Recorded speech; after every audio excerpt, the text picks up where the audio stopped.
On today's PMEA's Take Note podcast, we are talking with staff and students from the Westchester University Marching Band before they head off to Pasadena, California for the 2024 Tournament of Roses Parade on today's PMEA's Take Note podcast.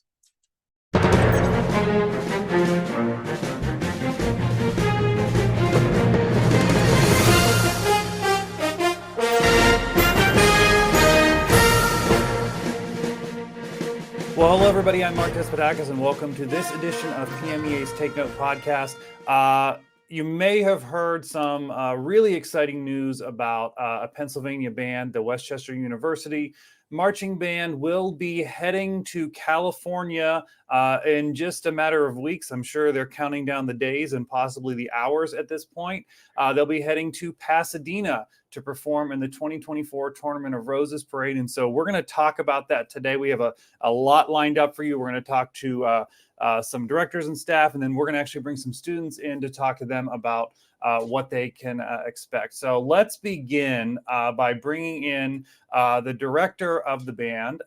You see him there, Dr. Adam Gumbel, and Carly McClendon, who is a graduate assistant. Thank you both for being here with us. Thanks for having us. Happy to be here. Yeah, it's an honor to get to talk to you only 26 days before we head to Pasadena. Actually, before we're coming down Colorado Boulevard, New Year's Day. All right, so that's what I like to hear. You are doing the countdown. All right, I love it. I love it. So, what a tremendous honor. So, congratulations to you and all the students, and of course, students who have come before to make this happen.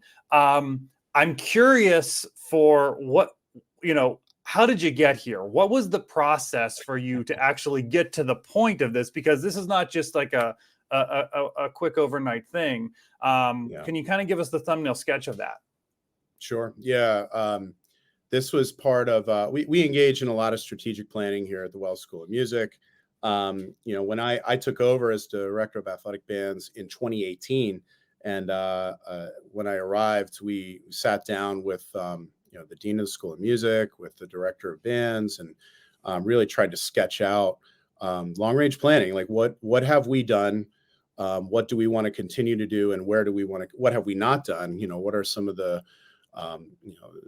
what is our trajectory as a program? What do we want to accomplish? And one of those things was the Rose Parade. It's really one of the only large parades in the country that we haven't participated in. It's been on the minds of many directors, been on the radar screen for a long time. And we put it on there. We put it on the list. And so in 2019, we were fortunate to be awarded the Sudler Trophy, which was incredibly exciting for our program and for our entire, for the entire Westchester community. And we decided at that point that, what better time than to be, to receive this award, and what the heck, let's throw our hat in the ring for the Rose Parade. So in 2020, we submitted an application for consideration for the parade. Obviously, there were some other things that happened in 2020 for everybody that that led to some. Not everything went according to plan. Let's put it that way. But we received contact from the folks at the Tournament of Roses that they were incredibly impressed by our materials, that they really wanted to include us in the parade. They were going to have to deal with a backlog of groups. So the groups that were planning to participate in 2021 were going to get bumped to 22. And there was this entire, they had to work through all of that, but that we could expect, the invitation to be coming, in short order. And then in the fall, it was last fall of 22, they reached out and said, "Hey, are you all ready to do this? Are you all prepared to come on out for the 2024 parade?" And of course, we jumped at the opportunity. So it's been a long ride for sure, and we're excited to to have this culminating experience here in just a few short weeks. Yeah. So Carly, I'm curious. Were you part of the band? Were you in the band, and now you're at a grad student level? Actually, no. I did my Okay. undergraduate in Tennessee, and then taught high school band for a couple years, and then decided to continue my education. And honestly, the Westchester University Marching Band was one of the biggest reasons I selected Westchester. Getting to work with an organization like this is just unparalleled. Oh, that's so nice. And we have that on tape too. If you ever need to play that back. Oh, to that's There you right. go. Yeah, let me splice that out and all this. Yeah. Oh, so okay, that's fascinating. I mean, and then what an experience to be able to come here and do this particular event. So okay, so you guys find out last fall. Have a little over a year to then figure out, everything that goes, and it's not It just what are we seems going like to a play in the lot of parade. time, Mark. It It's seems like a not. lot No, of I know time. it's not. Really, man. Woo! Yeah. I feel, our friends at Michigan and Alabama just found out like 2 days ago Right. that they're heading out there. And they get to put this together in a matter of weeks. So I guess we should feel pretty fortunate that we've had this amount of time to put it together. But there's clearly a ton that goes into it. We'll be taking 370 370 members of the Ram fam out to across the country, and all of our equipment. There's a ton that goes into it, but thankfully we've got great partners. Thankfully we got a ton of support here at Westchester University, and an alumni network that is incredible. And everybody's been great. Everybody's been helping out. It's a cast of thousands at this point that have contributed to this project. And it's hard to believe. It feels like it's like we found out like last week that we're going, and also it feels like we found out like 15 years ago that we're going. So right. It's crazy that we're actually here. So aside from all the logistics of getting there, what has it been like preparing the band, like musically, and here's what we're going to do? And did that change kind of how you did things this year, just for the band in general? Yeah, I would say the way that we planned it out, obviously we've known about this now for a while. We engaged in our field show playing. Like we perform in these parades, and we always do, we entertain the crowd and we enjoy participating in parades. But I think what we're known for more than our parade participation is what we do with our field shows. I think that's really where, the reputation of the organization as a leader, as an innovator, it's really come through what we do on the field. So, we had this parade, we had a parade production in mind, as we were putting together our 2023 field show. So going through that process, I don't think, we still engaged our design team, in a similar fashion. We still existed on a fairly similar timetable when it came to putting the field show together. But we knew the entire time that we wanted our parade production to, in some ways, incorporate what we're doing in the field show, and then vice versa. So I'd say the biggest change for us, from a planning and preparation standpoint, had to do with the merging of those two products together. Mm-hmm. I think from the student standpoint, I'm not sure how different it really was, because we were still trying to put together a field show at the highest caliber.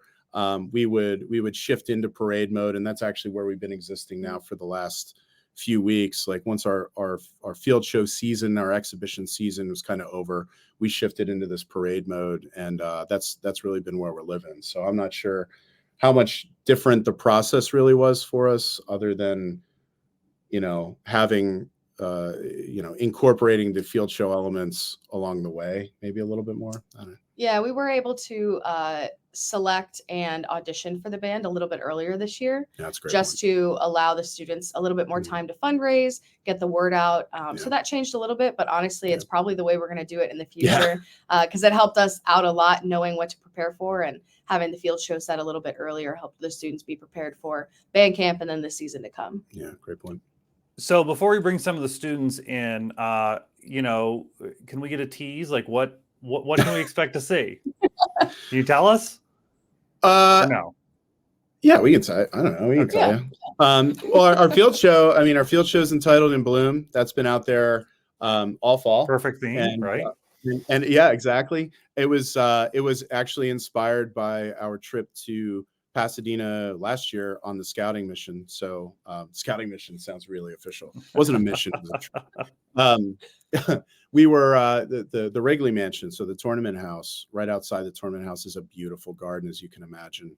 And myself and Todd Marcacci, Andy Yosviak, and Casey Davis, we were out there on this trip, and we're really it was our first experience in Pasadena was this garden outside the Wrigley Mansion, and there's this beautiful tree there, and there's these gorgeous flowers, and just like it's absolutely beautiful. And we're like, this could be the show. What happens in this particular garden, when it comes alive, when nobody's looking at it, what's happening. And so we designed our entire field show production really around that. So you'll see, there's florals involved. There are bugs like the color guard, or different kinds of insects at different times. You'll hear different theme, like Flight of the Bumblebees incorporated, Heat of the Day is incorporated. There's the theme is really about this garden and this what happens when it comes alive. And the field show, or the parade program, incorporates some of the props and some of the elements from the field show that are completely calibrated and redesigned to be coming down the street as a postcard from our region. So what you'll see is it's literally history on parade. So the entire Philadelphia area, the entire Brandywine Valley is represented in the parade productions. So we have live florals and dried goods that are incorporated on some rolling props, it's the first time that a group has used rolling platforms as part of the Rose Parade, which we're really excited about. All of the props are and all of the florals that are incorporated all meet the standards, and they're really high standards with the Tournament of Roses and the Rose Parade. We've got 30 different 16-foot tall flags that all work together to form a mural that celebrates the history of our region. You've got everything from the Independence Hall, and Independence Hall, the Rocky, the Liberty Bell, Westchester University monuments, Valley Forge, Longwood Gardens, like all these iconic images from this region that'll all be coming down the street to some Philadelphia tunes that everybody's going to recognize. Awesome. Gonna Fly Now, Philadelphia Freedom, and the Liberty Bell, everybody's favorite toe tapper, the Liberty Bell March. Oh, there you go. I love it.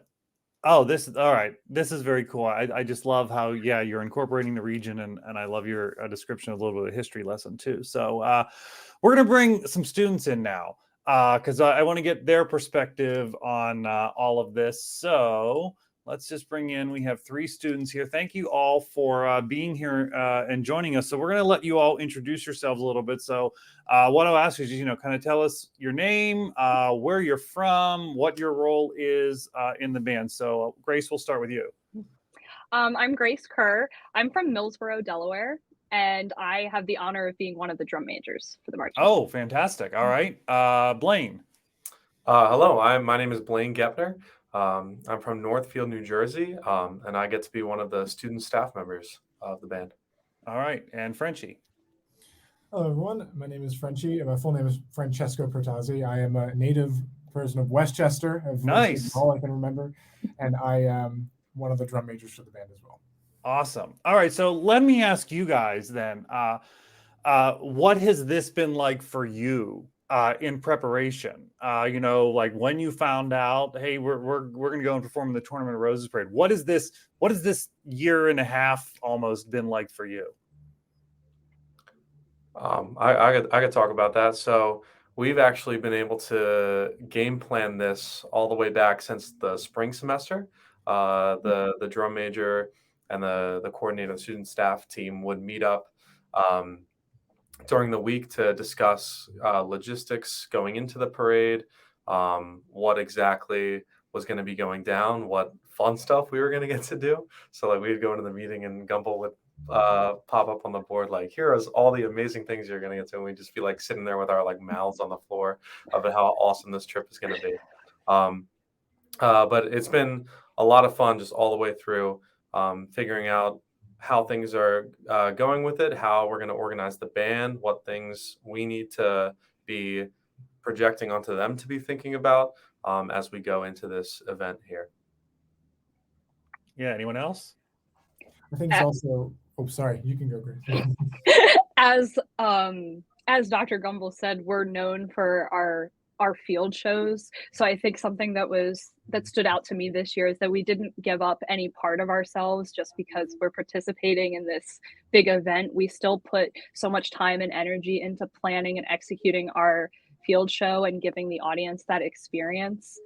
So that was something that really stood out to me. We also normally end rehearsals the first week of November, but something different for the students in the band this year, that everybody had to keep focus all the way through this week, because normally we are done like after our last football game and we're just like, see you later. But no, we have to keep pushing for the Rose Parade. So that's something different for the students.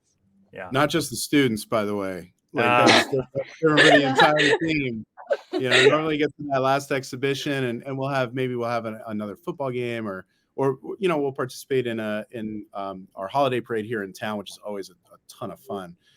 But you definitely downshift a little bit, and that's something that we've all, students and staff, you know, it's been an adjustment for sure.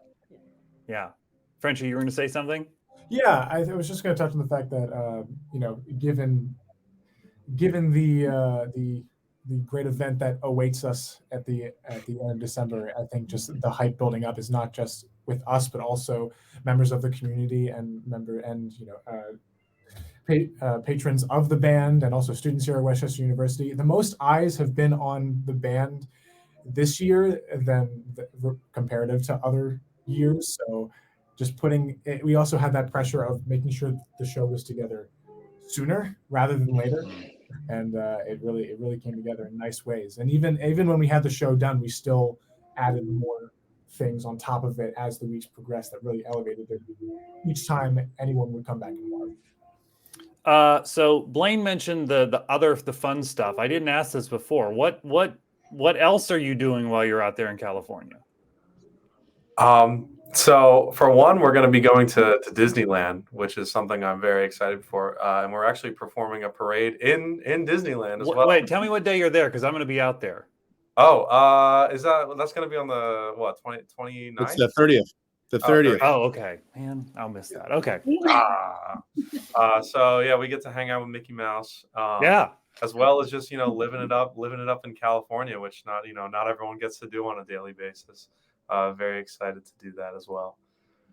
Yeah, so this is kind of a different winter break for all of you then. You know, instead of it being snowy and cold, we have, you know, Pennsylvania and Delaware here, right? You are going to be in beautiful sunny California, which I'm sure everyone is looking forward to being in. I hope it's sunny, Mark. Don't jinx us, my man. It better be sunny. Yeah. Come on, get that PMEA weather machine cranking now. That's right. Hey, no, I'm going to be out there. I'm going to be out there for the week too. So my fingers are crossed for the exact same thing. Yeah. So talk to us about this anticipation. You know, someone said about, you know, there's been more eyes on us than probably ever. And I can tell you, I'm sure you realize, is the amount of eyes that have been on you now is nothing in comparison to the amount of eyes that are going to be on you on January 1st.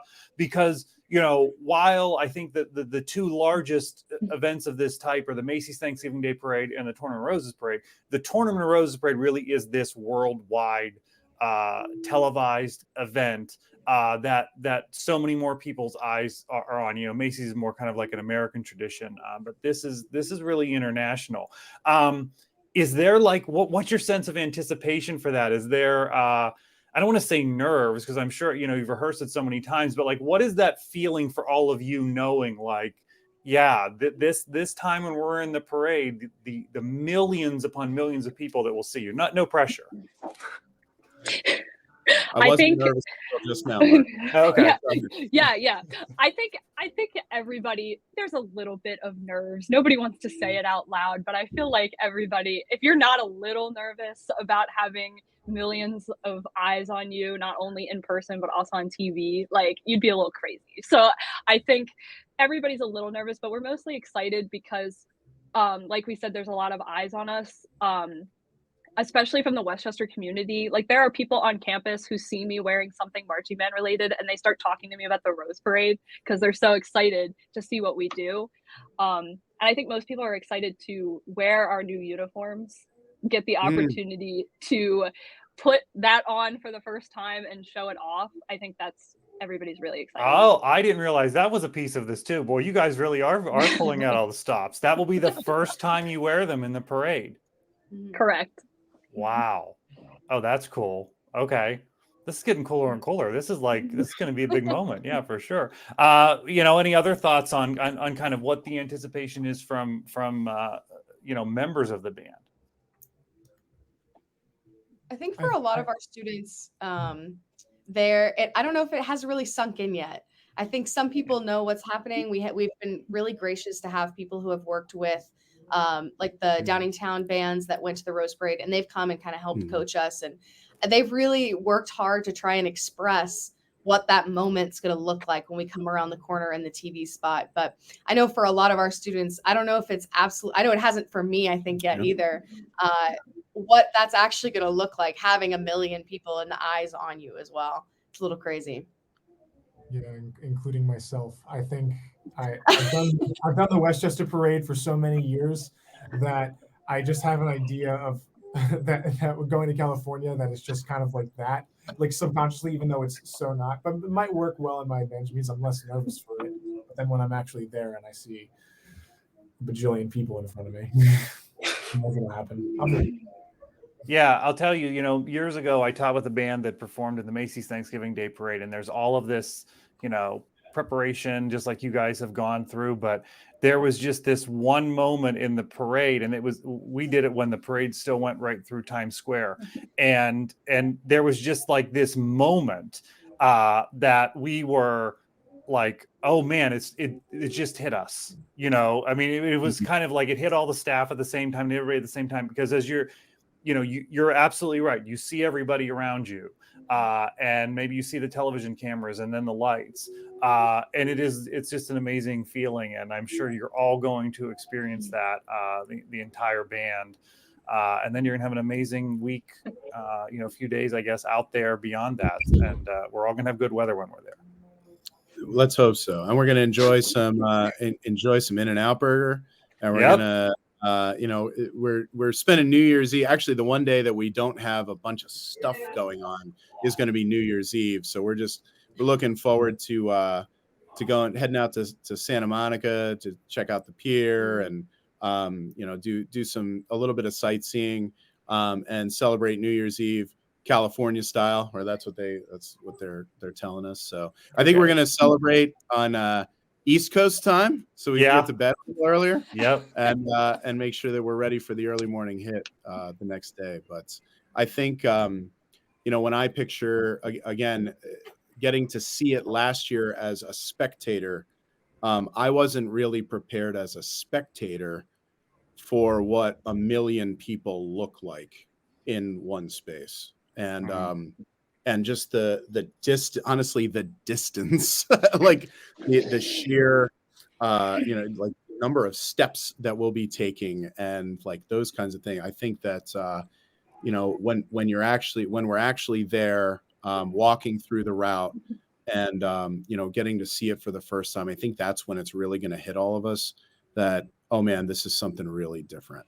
And the caliber of groups that are out there, from not just groups that we're used to seeing, but groups from all over the world, the finest units from across the globe, all in one spot, celebrating a world of music. That's the theme for this year's show, getting all those groups together for this celebration in front of 30 million people. I don't know how you could prepare for that. I don't know. I think it is going to be a surreal experience, I think, for all of us. I'm just curious. I don't know if you've done any like demographics, but of like the students that are going, how many have like not been to California? Like, do you have a sense of the percentage? I would say most have not. Okay. Like it's got to be in the Yeah. 80, 90%. Okay. I've Yeah. never been on the West Coast, period. Awesome. So I've never Yeah. left the East Coast. So All right. Well, so you're very lucky then if Dr. Gumbel's going to take you to In-N-Out Burger. Yes. It is a game-changing experience for you. I can tell you this. I actually don't like In-N-Out that much. Oh no! Oh, Sorry to man. say. Oh, I'm podcast. sorry. When you're gonna be I went suffering out. I with wasn't a fan. words. Oh. Can you close Blaine's window up? Yeah, he's done. We're done. We're Get done. out of here. Yeah. All right. Well, I wish you all the best on behalf of PMEA and all of our members and all of their students. I guarantee we're all watching. The state of Pennsylvania is watching. Westchester's watching. I wish you the best of luck, the good skill to all of you. It's going to be an amazing experience, and I will be there along Colorado Boulevard cheering you on. I can't wait to see you all come by. Thank you so much for the opportunity, and we just want to make y'all proud. Yeah, and I'm sure you will. Westchester has already made Pennsylvania proud in many ways. So thank you all so much, and best of luck to you. And thank you all for joining us on this edition of PMEA's Take Note podcast. We want to thank our sponsor, the Grove City College Department of Music. We will see you next time.